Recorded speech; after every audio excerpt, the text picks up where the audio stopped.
With many countries now trying to reliably travel to the moon, I've already heard it said, colonising the moon will allow us to access the minerals it holds. Have we learnt nothing? What, if anything, would you genetically change about humans to make them a better species?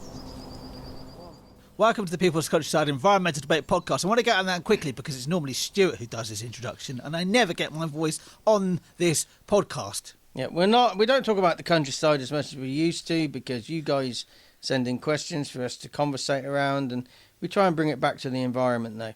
We want to try and open the door to the tough questions.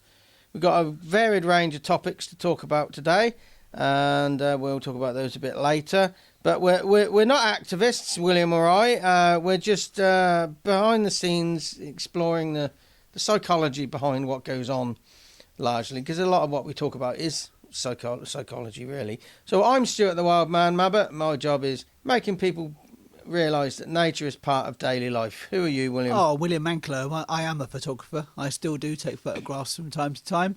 I'm also, you find me behind a camera, you sometimes find me flying a drone, you sometimes find me behind a microphone like I am on this podcast, or stood in front of an audience, and we've done that a few times this year, Stuart. Already? Twice already this year, yes. At Steeple Aston in Oxfordshire and up to Woodhorse Spa in Lincolnshire, which I'd never heard of before until we actually went there, because why would I? But I was actually watching a random YouTube video the other day, whereas this guy does long trips on buses right across the country. And guess where he went? Woodhorse Spa. Woodhorse Spa. I couldn't believe it. Yeah, bet he didn't go a direct way like we didn't. No, there's no direct route anywhere in Lincolnshire, is there? Not that I'm aware of. Anyway, we have a conversational style. We have real discussions, real opinions and authentic views, and no scripts. We try and keep the big issues in your consciousness, and through environmental actions we try and come up with something that will address many of the issues that you raise.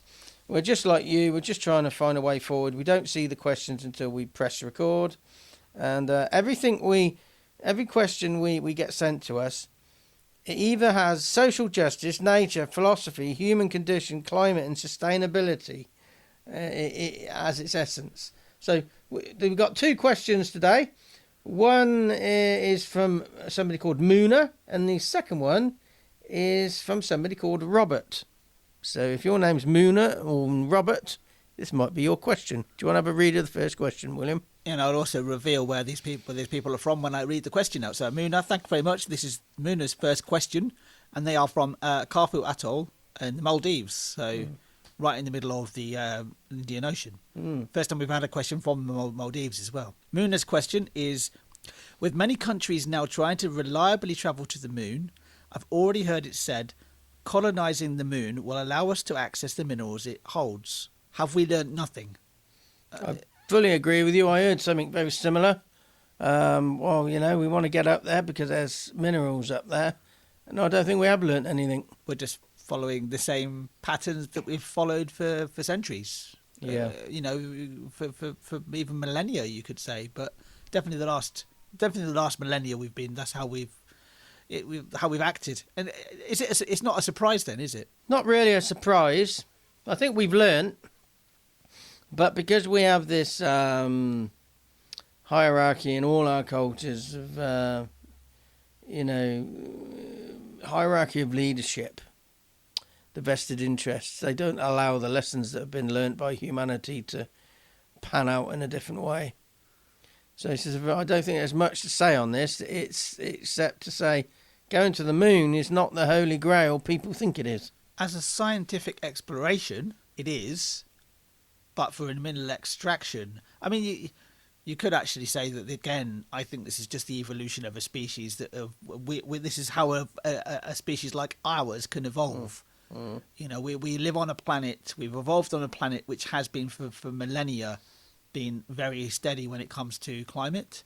There's been no real major we've had threats to the species, but we've never had a meteorite hit the Earth or anything overly cataclysmic. Nothing big enough to say what happened to the dinosaurs. We had Brexit, so we exactly, yeah. But I think that maybe we are nature, and we always say that. And I'm kind of coming around to the idea of thinking of, yeah, maybe this is the natural order of things, that if a species starts to dominate, this is what happens. We just dominate everywhere. And Right. we look at how almost like we look at the world from our own perspective, and we look at all the damage we've done to the world, but maybe that's just the natural order of things. Is it possible for us to look at it from any perspective except our own? Oh no, not really, because I think that's the same with every individual. You know, if you think about any situation in life, you're only really ever going to see it from your point of view, aren't you? It's very hard to see it from another person's point of view. So we see it from our own species' point of view. Mm. You know, how could we expand our point of view? Well, we try our best, don't we? Mm. Well, you and I do. Well, I think a lot of people do, but I think you're fighting against years and years and years of millennia of evolution and genetic thinking. Genetic thinking, exactly, yeah. And that itself is a hard turnaround. Mm. And I think it will take. I don't think. It's kind of like, it sounds pessimistic, but I think it will take something almost quite cataclysmic to actually happen to us as a species for us to actually maybe even alter. To turn it around, there needs to be less of us, so there's less influence. Yeah. So we need either a massive virus or a meteorite or some disaster to reduce our population drastically. Yeah. So there's less voices. So this learning can be turned around. So we can go to the moon in an environmentally friendly way, if that's possible, with all the fuel it takes to get up there. But I would say... And you're not going up there with a motive to extract. Exactly. So it's all about motive. Mm. So at the moment, Mars is really... I mean, there's obviously motives behind that as well, because of the minerals you can probably get from Mars. But then Mars is not an easy place to get to. I mean, that's an understatement. It's a very hard place to get to. The moon's tricky, but the Mars is a million times harder than that. But it's currently still at the scientific exploration stages. We live in a time where we can actually see a photograph of a sunrise on Mars, which I think is incredible. And the scientist in me loves that. And same with, I really would look forward to seeing astronauts on the moon again, because that's going to be for me a thing that I can remember in my own lifetime. But it's what comes after that, and what the motivation behind it is. I don't think it's any coincidence that we actually are in a very sort of militaristic era of the world. You know, just what's happening with Russia, for example, and China and the US and everything. All that's happening. It's almost like it's another version of the Cold War, and another version of trying to get domination.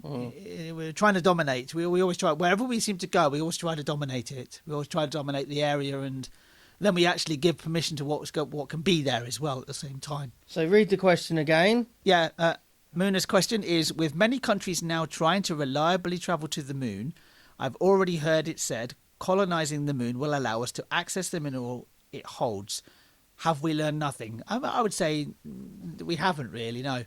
We have to actually be open to... I think when you learn something, you have to be open to the lesson in the first place. I would say we have learned, but with too many influences taking us away from that learning, too many motives, too many vested interests. Anyway, I think I've come to the end of what I can say on that. I agree with you, Muna. Maldives, what a place to get a question from. Two or three things that we wanted to talk about before we go on to the next question is I've been invited to give a solo talk in June, on the 25th of June, William. Can you believe that? It's going to be an evening talk, isn't it? Yeah, I've heard it's going to be 7 till 8. It's going to be free, just outside of Oxford. I'm not going to tell you what it's about. I'm not going to say what the venue is. If you read our newsletter, what newsletter was this in? Was it the 35th? The 35th newsletter, which was released on the 25th of March. Yeah, have a read of that. There's a little paragraph in there I wrote, and my creative writing was flowing that day. It was flowing very well. Yeah, onomatopoeia we've got to mention in there. Onomatopoeia, which is one of my favourite words. Yeah. Favourite words. You know what my favourite word is? I said it in a previous episode. Go on. Plinth. plinth. Your tongue is going all sorts, tongue gymnastics, to say that word. Anyway, the other thing I wanted to talk about was in a couple of days, few days, you're off to the US, William. Yes, I am. Yeah, I'm going to be seeing a good friend of mine. They live in South Carolina in Charleston, so I'm going to be there for. We're going to be there for pretty much 11 days in a row. But we're going to go to Philadelphia, my wife and I. Be there for a few days. Go to Washington D.C. just to be in that city for a little bit, and then going to be at Charleston. You said there was going to be like a 13-hour train journey. Are you going to do that? Originally, it was going to be 13 hours, but we've actually made it now nine hours. Oh. So originally, we would have gone from New York to Charleston. Then we were going to go from Philadelphia to Charleston, and we were like, actually, why don't we go from D.C. because it's the same train, but it just leaves later, and we don't have to get up so early. So throw this at you. What have you done to make that trip as sustainable as you can? By going by train. All the way over the Atlantic? For that part, yes. Yeah. There is. You can only fly to the United States. It's not a. I don't know how ecologically sound that is. Mm. We could probably do a carbon offset if we really thought about it. Yeah, maybe that's your action. Just think about how in just a few days how you can do a carbon offset. Yes. Of your trip. Yes. Anyway, and the other thing we want to talk about was recently we had a micro-intern from Oxford University with us, Sophie Williams. It was a strange one for us because she was actually in the US, in Texas. Originally, first she was in Texas, and then for the rest of the time she was in New Jersey. Yeah, and then we had a big time zone.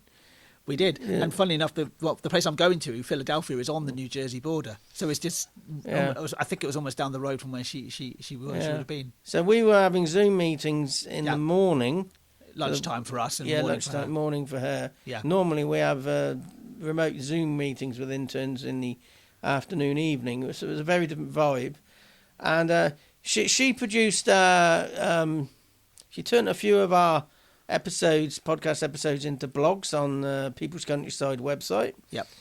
Which was good. She produced we produced some film footage, and she turned it into a promo film about a test drive for my wheelchair, which is the indoor wheelchair with some outdoor capacity, showing its limitations, but also showing that Brasenose Woods in Oxford, which is promoted by the Oxford County Council as being accessible to wheelchairs, actually isn't.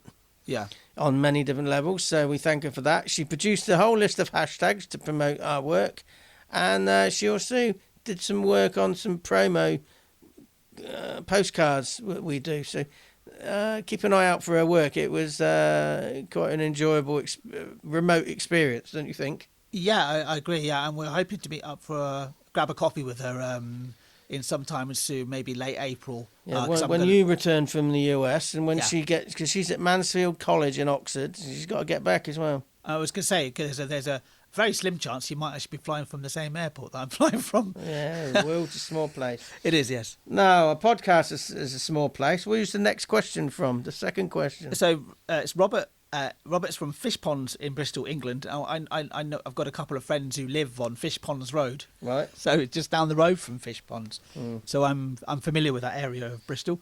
Mm. Robert's question is, what, if anything, would you genetically change about humans to make them a better species? Well, have you got any thoughts about that? Well, that's a philosophical question I don't think you'll ever be able to answer, because you don't know. A butterfly flaps its wings in China, and somebody burns their curry in Jamaica because of the consequence. You don't know what impacts it's going to have, do you? Can I just share something with you? When you said when you went into that second part, I was going to say somebody burnt their toast. You don't know, do you? You don't know what impacts. So you say what genetics you want to change. What difference is that really going to, can of worms is that going to open?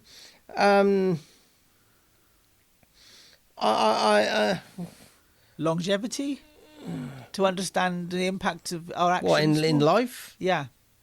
I don't think we should have our lives any longer. Perspective change about humans. I'm not sure. Well, perspective could be genetic. I would probably try and